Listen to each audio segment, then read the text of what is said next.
Hey guys, so today we are going to finish up for the year Path 1. I'm going to go into some details of how we're going to pick up in January with the rest of Path 1 since we've gotten through a few of the exercises and modules. Not sure, where you guys are all at in the process. People come to some things and not to others. But today we're going to be talking about the 5 to 25 challenge. And so I'm going to just dive right in and go to my share screen here. So everybody on Zoom, just unmute yourself and tell me that you can hear me and see this so that I know that you're there.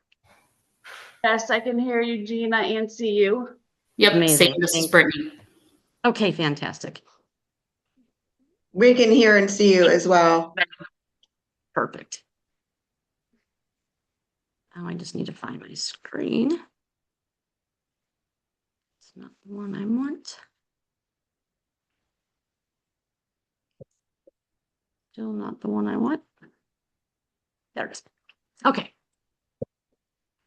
All right, so you guys are gonna be up on the top and out of the way, so I won't necessarily be able to see you at all times. So as I always say, please do unmute yourself and just raise your hand or interject with any questions or comments. I'm not great about doing share screen, Zoom, and playing videos and watching the chat at the same time. So I don't think it's rude if you have a question and you dive in and just unmute yourself and ask it. But all right, so this is the, I believe, 6th module in the path from 0 to 12 closings. And today we're going to talk about what that looks like. What does that challenge look like? So I know I gave this as homework last week. You guys were supposed to watch the modules through the 5 to 25. Did anybody do that? Yes. I did it this morning. Yes. Yes. Yes, Brittany, thank you. Perfect. So some of this will be just an elaboration on what you already watched and listened to. So I would love to hear any comments or things that you feel you learned from this, or also how you're adding these things into your business. So let's just go ahead and dive in here. So basically, what's the simplest path to earn 6 figures? And it's a funny thing because everybody always says they want to earn $100,000 in real estate, and you absolutely can. And believe it or not, it's not as hard as you think, but you have to work. And I know one of the things that Jake says here in the videos that I'm going to play a short snippet of here in a minute is if you have a full-time job or if you have a part-time job, but you never go to work, are you going to get a paycheck? You are not. So it's not different with real estate. If I on Friday say, how much time did I actually spend at my job, and it was none, then I don't get a paycheck. By the way, yes, the hours count when you work on your business by coming to trainings and things like that. But you all know, I think, that when you leave this room, you don't leave with a paycheck. So if you don't then take what you learn and go put it into action, you won't find the results that you're looking for. So, what another big thing that Jake's talks about is, does your calendar reflect the income that you are striving to make? And you really need to think about that on a regular basis. So by that, I mean, if I'm time blocking in my calendar and then doing the work, if that's an hour a day, 4 hours a day, or whatever that looks like for you, that your goal for your income goal should measure up to the time that you're investing in the work that you're actually doing. So keeping that in mind, that I always find these stats to be extremely interesting, but basically very little percentage of agents are hitting their goals. And this is a really astonishing one here that says 87% of realtors don't even renew their license after 2 years. And it's partly because they never knew what their job description was. And you all know, especially after we just went through the 19 things they don't teach in real estate school, I think on Monday we just did that. Part of that is, did anyone ever tell you what your job description is as a realtor? So I'll put that out there. What did you think your description was going to be? When you thought about going to real estate school, what did you envision was going to be the actual job. I feel like nobody talks about any of the behind the scenes stuff, like the paperwork, or just like before you actually have business, the things that you have to do. They just show like when you have clients and stuff, like showing houses. Yeah. They talk about flexibility, but it's like not what it sounds like. Yeah, it's these 5 things. Thank you, Andy, for that. Here's the things that it says here that read it clearly. The 5 things that full-time agents should do every day. By every day, we mean 5 days a week, right? If you're full-time. So if you're part-time, then maybe you do this every other day. But what you will find is like if someone says like, I'm a full-time real estate agent, do I do these things every day? Yeah, if I want clients in the future, I definitely do. So here's what they are. Lead generation every day. If you're not full-time, those of you who are on here or here that have another job, or this is just kind of something you do on the side, then, improvise. Maybe you're not doing it every day, but you need to still be doing it. Unless someone says, you know what, Gina, I really only got my license because I want to sell to friends and family whenever it happens. I'll also tell them and tell you this. How will they know? How will they know, friends and family, that you want to sell real estate or sell them a house or list their house? It's very painful for those people who say, I just got my license to sell to friends and family, and then their friends and family go and buy and sell with another agent. And it's so painful to them, but it really is because what did they do to get those friends and family to think of them and think of them as a real estate agent? So that doesn't get you off the hook. So lead generation every day, lead follow-up every day. Who can tell me what the difference is between lead generation and lead follow-up? I mean, lead follow-up is you're following up with leads, potential leads that you've talked to in the past, or whatever, and you just nurture them. Generation, in my opinion, I think that's like, going out to wherever, or whether it's like community events or public or, whatever, and just talking to people and telling them that you're a realtor, networking, meeting people, planting that seed, you're kind of generating potential leads. I don't know. That's 100% correct. That's 100% correct. So lead follow-up is a lead I've already came across. They've already been in touch with me in some way. Maybe they were a buyer I met at an open house, or maybe they were referred to me by a friend. I'm sending them listings and I'm following up, or they said they might want to sell their house next year and I'm following up. Lead generation is exactly what Heba just said. It's generating new leads, new. So it's not following up with the lead from last year. It's generating new business. So whether that be social media, internet leads, events and networking, whatever that looks like, everybody's source of business is different. And I was just saying this before we started. We're in December, we're going to be working on your GPS for 2026. And for those of you who aren't brand new, your GPS should look a little bit different than it did in the past. Instead of it being, as a new person, knowledge, marketing, and building my database, you should start thinking about what are the 3 sources of business that are going to be your 3 priorities for 2026. So for example, open house, SOI, for sale by owners, or whatever those priorities are going to be. And then we're going to build your strategies, and those will be your daily activities around that. Full-time agents that make this their full-time job go on appointments. It's loose to say every day, but a top agent is probably going on appointments at least a few times a week. If I'm working with a buyer that I'm following up with and they're ready to buy, I could be showing them houses 3 times a week. I could be writing and negotiating offers because we're in multiple offers all the time and they keep losing out on houses. So negotiating contracts is something that a full-time agent would be doing every day on a regular basis.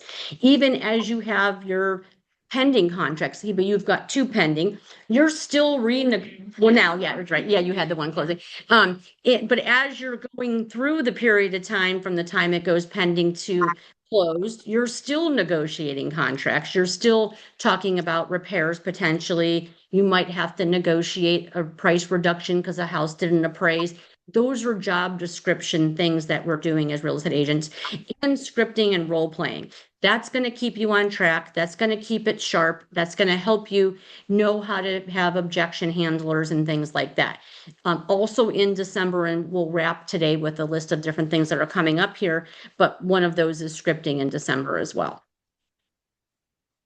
All right.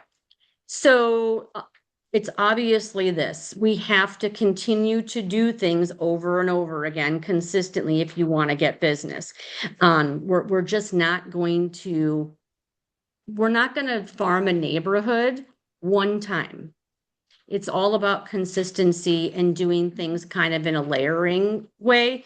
I'm going to mail to a farming area, and then I'm going to maybe drop by, or I send them something quarterly. It's not a one and done, right? Same with if I'm sending a handwritten note card to everybody I met at open house. It's not just the handwritten note card. It's all the other things as well. You need to think about what those things are when you're creating your GPS in particular, because that's going to be your strategies, right? I love the example that he gives here for those of you who actually watched it before today. The whole, do you guys know what that number adds to? Would you rather take $1 million cash or basically a penny a day that doubles every day? Which would you take? Do you know what that number is? If you take the penny a day? If you take the penny, yep, 5,368,309.12 So that's only in 1 month. So the point of that is this. We have to be patient. If we just take the shiny object right now that's in front of us, we would be losing over $4 million by not doing the penny a day that doubles. So again, to apply that to what we're talking about here is we may spend 3 hours today on the phone that doesn't bring a paycheck, but when you do it again tomorrow and you do it again the next day, it eventually does. That makes sense. And then we are going to get to actually what the 5 to 25 challenge actually is. I'm trying to keep track of my notes because I'm going to play a video here in a little bit as well. So he says, Jake says, for those of you who don't know who Jake is, he is the founder and the person who runs the Locker Room University. And we came up with this information through the Locker Room to be able to teach this class today. So sometimes for some people, success is boring. Sometimes making those, like, I'll be honest, I do the things I hate to do first. I don't like to work out. Maybe somebody out there does. But I would do it. I say, because I haven't been, but I would do it first thing in the morning. I do all the things in the morning that are those things that I would rather not be doing, because if I procrastinated all day, I'm probably not going to do it. Even Gary Keller himself stands on a stage at family reunion and says, I also hate doing lead generation. Nobody says, I'm so looking forward to my 2-hour time slot today to do my lead generation. Said no one ever, unless they were an inside sales associate and they're getting paid by the hour to do it. It's just one of those things we have to do. Probably no one has a job that they love 100% of every single thing that they're doing. However, there's no results if we're not doing the things that seem boring that we're doing day in and day out. I also love the example, and you guys hear me say this all the time, that if the doctor doesn't say an apple a day keeps the doctor away, if you eat 7 apples on Sunday, right? It's an apple a day. If I go to the gym and go for 4 hours on Sunday, am I going to have the same body if I go 5 days a week? No, you can't just do it. It's not a one and done. It's a constant thing that you're doing regularly throughout your day to be able to get the business that you're looking for. This is, a breakdown of numbers that I actually find so difficult to go through. So this is where I'm going to play Jake's video. I think you guys will all enjoy to knowing your numbers. Did anyone who hasn't already done the agent action plan actually do it in the past week? It's one of the modules in the training. Anybody on Yes. Zoom? Yeah, I did. Yep. So since you did, if you didn't do it, these numbers don't really make any sense. I am going to play the video so that Jeff. so that he can explain it, Jake. But can you share how that kind of shook out for you when you did your Asian Action Plan numbers? Well, I always do better seeing numbers. I'm just kind of a spreadsheet person, so that really helps tremendously. But it's helpful to see, he did the net income as well as the gross. So, Yeah. there's a lot of things that go into dropping that income down. So knowing where that's at, and any expenses that might come out, taxes, stuff like that. But I liked watching it because he did go from, if you just made the one contact a day, all the way up to 5, and what that looks like. And the one is manageable if if this is a part-time job, but it's interesting to see how much that compounds as you go up. So I think it's encouraging to see all those numbers change. And that's all you really have to do is just, and they don't all have to be on the phone. Those conversations could be in person, could be at a coffee shop, could be, a family get together. So those all count. Yeah, for sure. And there are blank documents in the drive as well as in the university that you can download to use. So I highly encourage those of you who haven't done it to go in and watch the Agent Action Plan module, which is different than what Jake's going to go over here right now. I'm going to play the video, but basically it in a nutshell.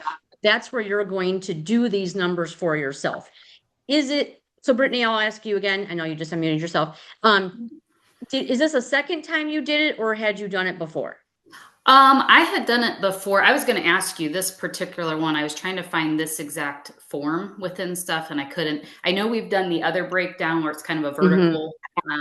This one looked easier to me to understand, but yes, I've done the other one and that is in the 5 to 25 challenge. It's a download in there. Okay. So that's where you should be able to find it. So I like this one better. It's just an Excel spreadsheet too. So okay. You could even just copy and paste it into your Excel spreadsheet. Whenever I first started, I downloaded this Excel sheet. Going through my first days, and that's nice because there's so many uncertainties around how much you can make. So it's cool to see, like, I sell 12 houses a year, I make X amount. Exactly. Oh, I make this much, I need to sell 30 or whatever. It just really is a numbers game, even though there's some of us, including myself, who aren't necessarily a lover of numbers and figuring it all out, which is why I'm going to let Jake explain it here in the video better than me. It makes sense when I hear it, but which is also why I had him co-host me on the Agent Action Plan when we did that over the summer. But it really does simplify it, and to say it's a numbers game and focus on them is really going to help you in your business and understanding it. Some people disagree and say, no, this is a communication, networking, relationship business. Of course it is, but it's still about the numbers. If I have this many conversations every day that turn into this many appointments, then that's going to eventually turn into how many closings. And those numbers look different. And I like in the Agent Action Plan as well that you break it down in 2 parts. What percentage of my business do I want to be listings versus what percentage do I want to be buyers? Some of you may say, well, didn't even know that I had that choice. Well, it's not that you necessarily do or you don't, because you're going to take the business that comes your way, of course, but this is your business and you are running it how you choose. So if you want to spend, a good amount of your time and one of your sources of priority is working to find sellers, then perhaps you're going to have a for sale by owner priority versus holding open houses, which is probably going to procure more buyers for you. So you get to decide what those activities are that you're spending your week doing.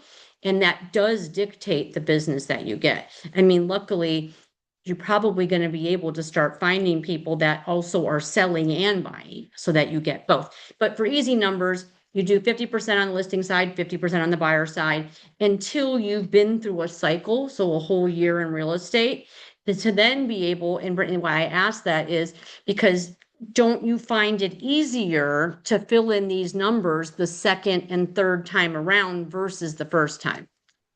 Absolutely. Yep. You know what you're looking at, and it also feels more motivational now than then because it was hypothetical. Well, exactly. And I love that point. But aren't you surprised at like how little, as long as I'm very focused on what I'm doing and intentional, it's actually not as much as you think that you need to be doing, right? So, Right. Which we know equates to if I have 5 new buyer appointments a month, I'm going to sell 25 houses. Mhm. I'm sorry, buyer and or seller appointments.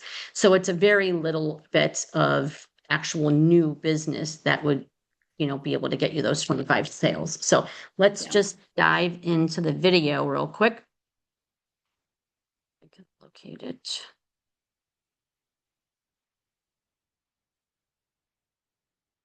Right. Bear with me. So when we track our income over the year, should we start at the gross amount and then take out broker fees and Yes. referral fees and things like that? Okay. Yep. And he's going to give us a nice little breakdown right now. So please, someone, when I hit play, tell me that you can hear Jake talking. Accept the boredom, accept the repetition of it. And again, your success is assured as long as. Yes, I can hear it. Perfect. All right. He's So going to let's roll. look at this together. Now, we're going to break a mental sweat here. I'm going to keep this relatively light and simple for you. So the whole premise of the 5 to 25 challenge is making 5 contacts a day in order to close 25 homes per year, which in most normal average markets is potentially well above 6 figures. And it's not just grossing you 6 figures. After expenses and taxes, it nets you 6 figures. That's what I want for you. So let's look at this together. Hypotheticals here. Now, everybody's situation is different. You're going to have an exercise or a spreadsheet that you can get in and put in your own numbers as it relates to your own unique brokerage, as it relates to your team, as it relates to your market area. So just bear with me for the sake of example here. So this is a very basic example. Let's say I start with making 1 contact a day, just 1 conversation about real estate every day. Let's say I do that for 5 days a week for 50 weeks out of the year. So if I do that 1 a day for 5 days a week for 50 weeks out of the year, that means I will have made, I'm sorry, that's me working 250 working days a year. I will have made 250 contacts, conversations about real estate. Okay. Now I have tracked this at the time of me shooting this video for 7, actually 8 consecutive years. For newer, lesser experienced agents, this is scary accurate. If you know your numbers, great. You put in your number here. Otherwise, use mine. I have witnessed a consistency around a 50-to-1 conversion rate, otherwise known as 2%. So for every 50 conversations, it will ultimately yield you 1 new piece of business, whether it came from the people or those people referred you to someone that they knew. It doesn't matter. 50 conversations will eventually yield you 1 piece of business, okay? 2%. So if we apply that same logic, if I talk to 250 people over the course of a year, times 2%, that tells me I can anticipate closing 5 homes. 5 homes, okay, got it. If my average sales price is $325 and my average commission is 2.5%, let's just say, in this example, this is a situation with no cap. There's a lot of different scenarios out there, flat fee companies, capped companies. Again, you'll have your chance to do this on your own spreadsheet. But here, no cap, nothing fancy, and it's a 70-30 split. So 30% goes to the broker. If we do this math over here, the average commission is $8,125 per deal. That over the course of 5 transactions would yield me over $40,000 of gross commission income. Now, because I'm paying 30% to my broker, $12,188 goes to them. Let's say I'm in coaching and training, so that's $3,600 a year. I've got expenses, should be relatively low, $6,000 between board dues, some yard signs, and other extra things. And then taxes. Let's just go ahead and say, for the sake of example, you're in the 30% tax bracket. So you've got that. So at the end of the day, that nets me $13,000 and change, which is equivalent to about $1,000, maybe $1,100 a month. Pause. How do you feel about that? No judgment from me. Some of you are like, yeah, I'm perfectly fine with that. This is a second career and I'm totally comfortable with it. If that's you, great. For the sake of here, I'm going to assume Others are saying, no, I can't live off that. I want this to be my full-time sustainable income. And in fact, Jake, I want to make six figures. Great. Let's continue on. So keep in mind here, the control, the lever is one contact a day. Watch what happens here. 3. What if I just go to 3? I'm ticking up a couple.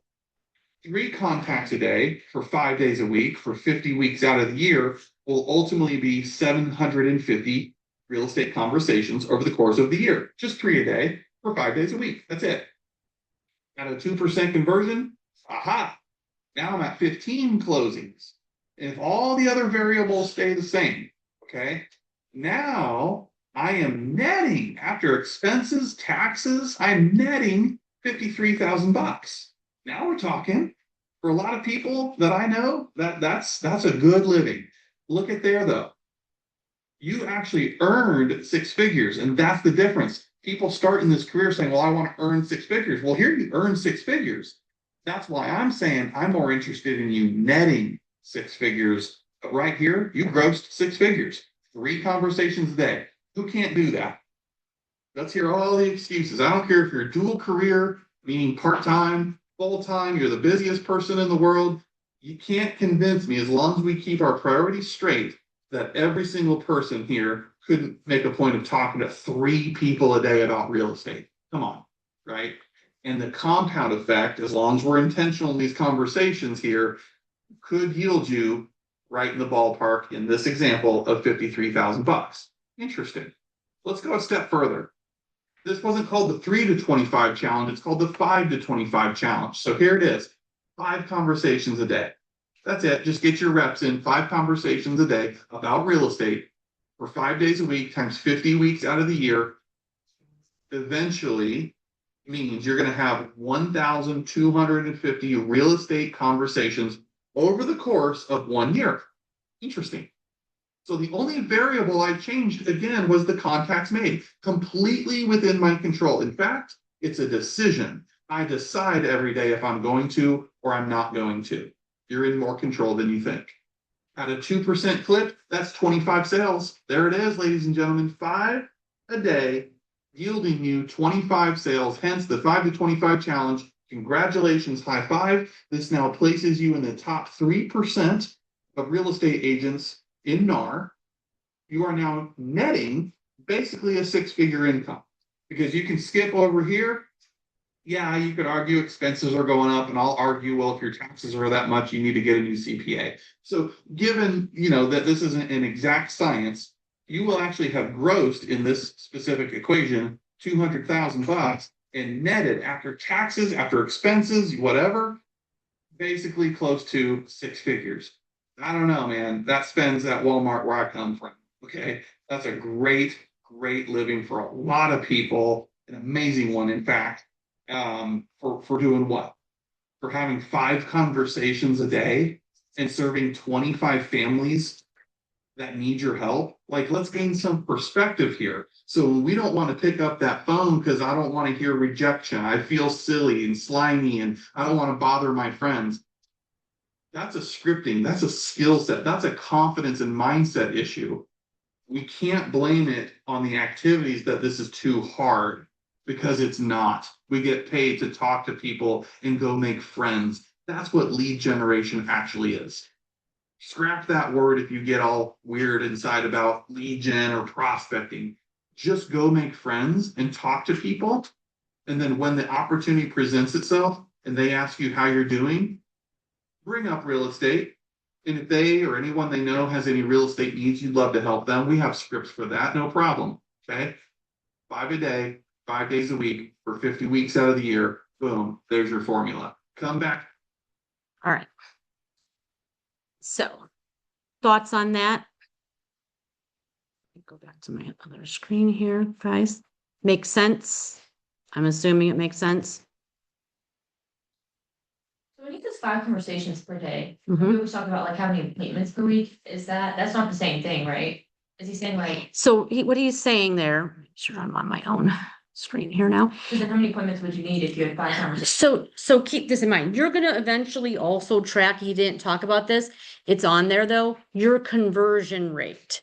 there's no way to know when you're brand new what your conversion rate's going to be. That's something that you should start tracking. So like this for you, if I talk to 5 people about real estate and they actually have a conversation with me, how many of those turn into an appointment?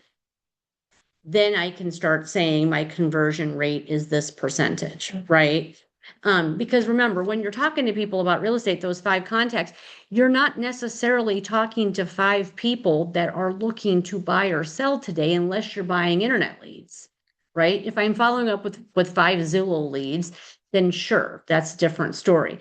He's talking about lead generating for new possible business and referrals. So when someone says, I talk to 25 people a day and I can't seem to get one appointment, my first thought is, then you have a terrible conversion rate. And then we need to find out what the problem is. Is it your script? Is it that you're not asking for business? Where is the problem then with your conversion? Does that answer your question? Yeah. Because what happens when you're talking to, like for you, for example, you're going to use your SOI. If I talk to 5 people that I know at church today, because maybe this week, all my follow-up and all my lead generating is going to be people that I know from church, for example. And I'm telling them I'm looking to grow my business and I'm discussing real estate with them. And I put them in a nurture campaign. So I'm continuously following up with them.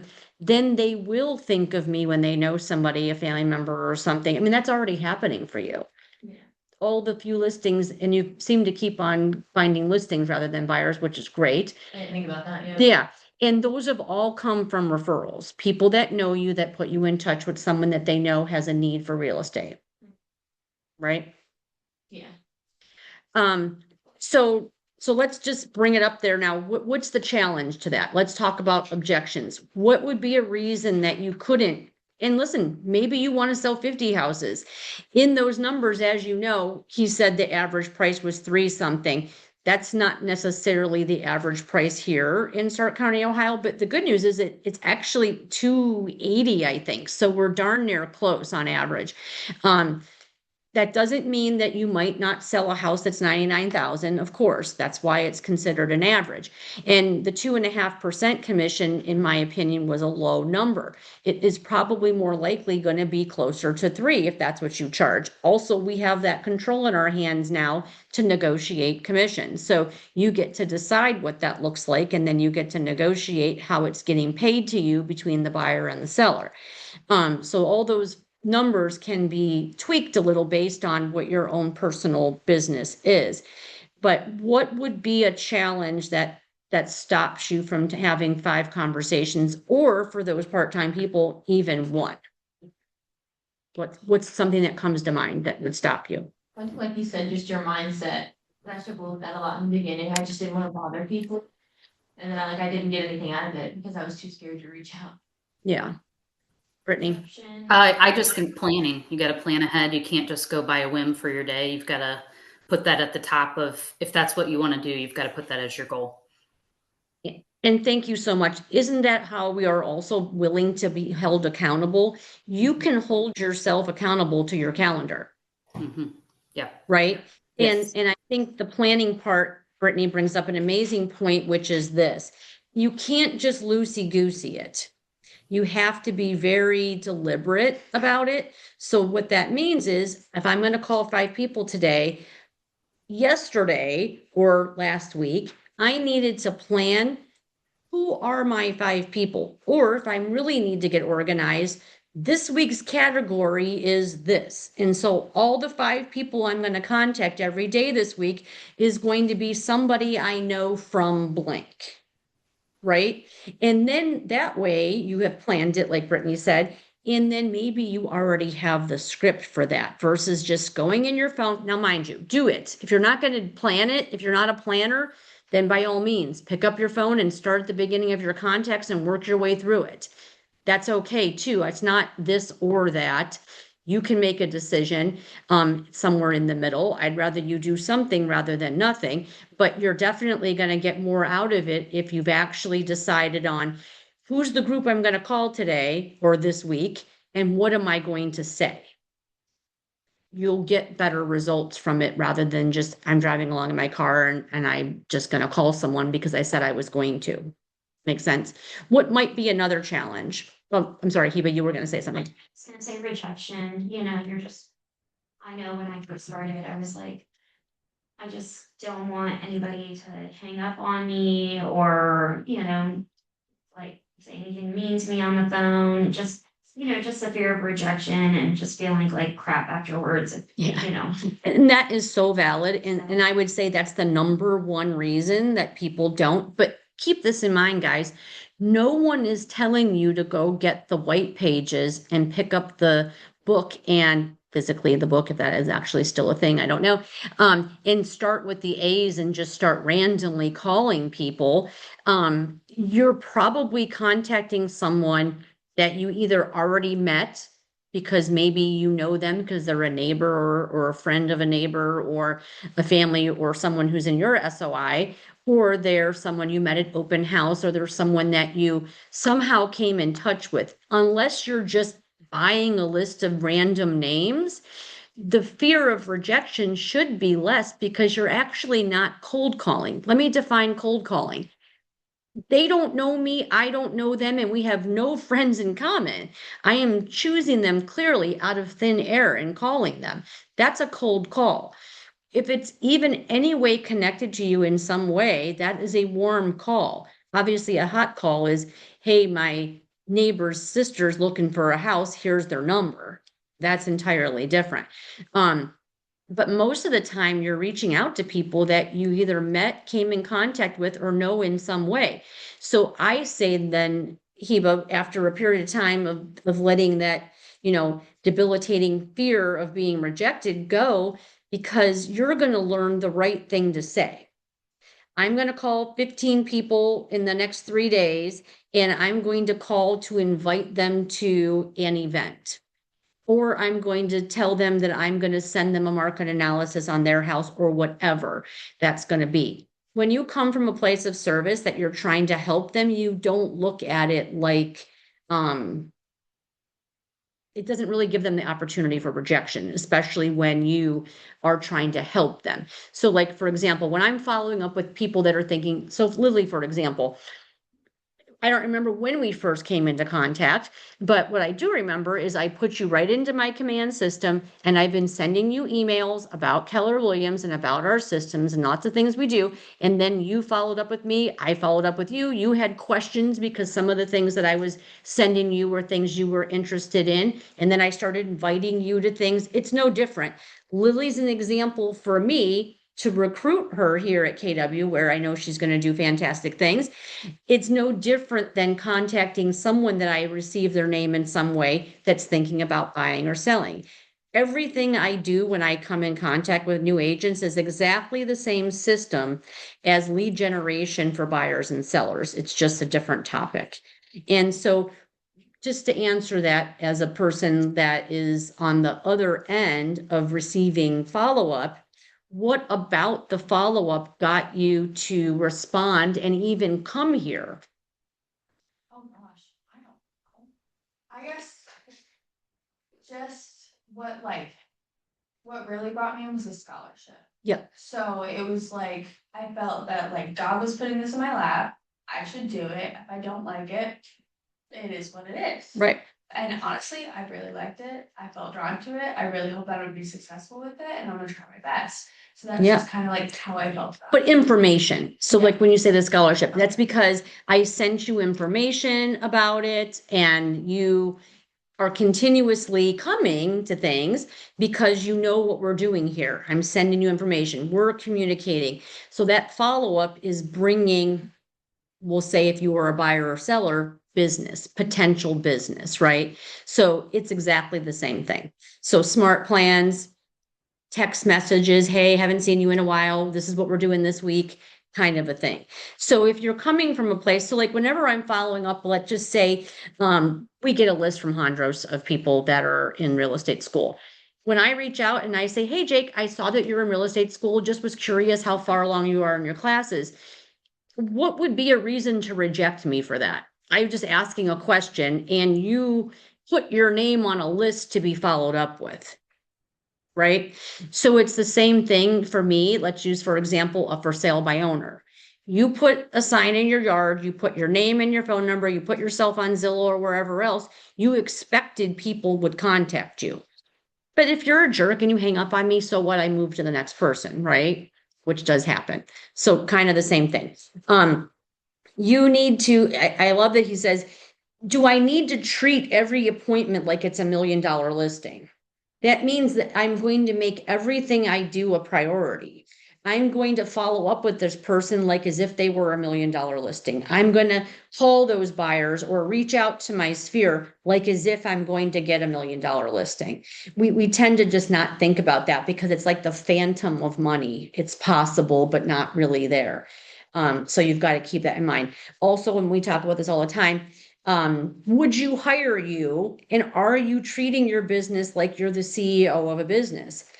I think about that all the time because I'm actually really hard on myself because I think I don't do enough every single day. And I do a million things. Let me tell you, I was awake at 5:30 this morning. The amount of stuff I get between 5:30 and 7 o'clock done is amazing. It's the quiet time in the world, so I can get a lot done. But nonetheless, even then, I think to myself, here's 5 more things I could have done today. So here's the difference between a successful person and not. Don't lie to yourself and give yourself a pat on the back every day thinking that you did all that you could.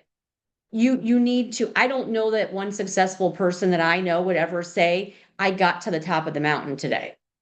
There's always a bigger mountain to climb. Everyone has different personality types. We talk about all the time with DISC. So it's going to be a little version of that. But are you someone that you would hire and are you handling it like you're the CEO of your business? You have to do these things consistently, obviously. So it's not just a little bit here and a little bit there. All right, so we got a few more minutes and I want to dive into homework and I want to show you guys where this is at. Everybody, I know once you get licensed, you'll know more of what I'm talking about when I say the locker room. So we're doing the path 1, which is 0 to 12 transactions, and that doesn't have to be over the course of any particular amount of time. So that could be 0 to 12 in 6 months. That could be 0 to 12 in 1 year. That could be 0 to 12 in 3 months, whatever that looks like for you. So what I want you guys to do now, between now and the next time we meet to talk about 0 to 12, go over the next couple of modules, which is the lead generation electives. So for those of you who've been in there, you know what that means. You click on that module and it says, here's a series of modules that you can choose from, like a menu. Which one do you want to do that then you can move to the next module, which is time management.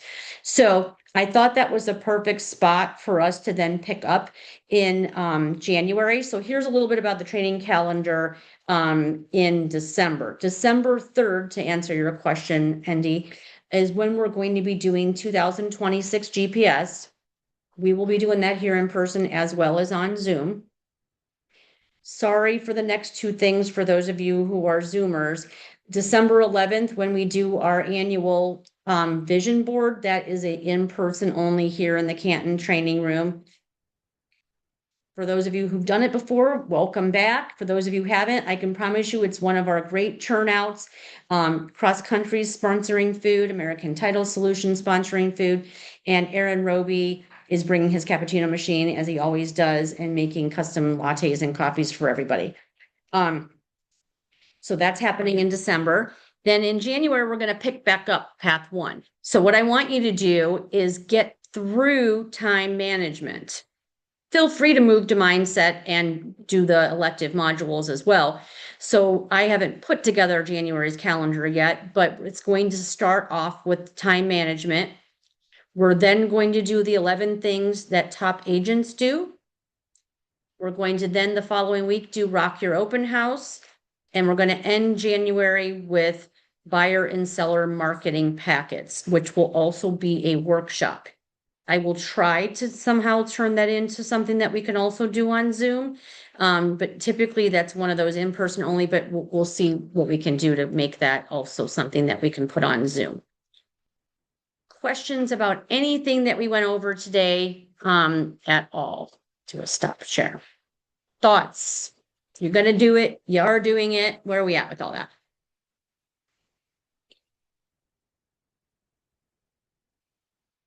All right, guys. Well, we will have Dominate Your Week on Monday as normal, scheduled at 10 o'clock. Those in command will do our command meeting directly afterwards. And then, of course, that's Thanksgiving week. So then we'll be off until the following Monday. And then we'll go into December. Sounds crazy. So, all right, guys. Thank you. Great to see you. Let me know if you need anything.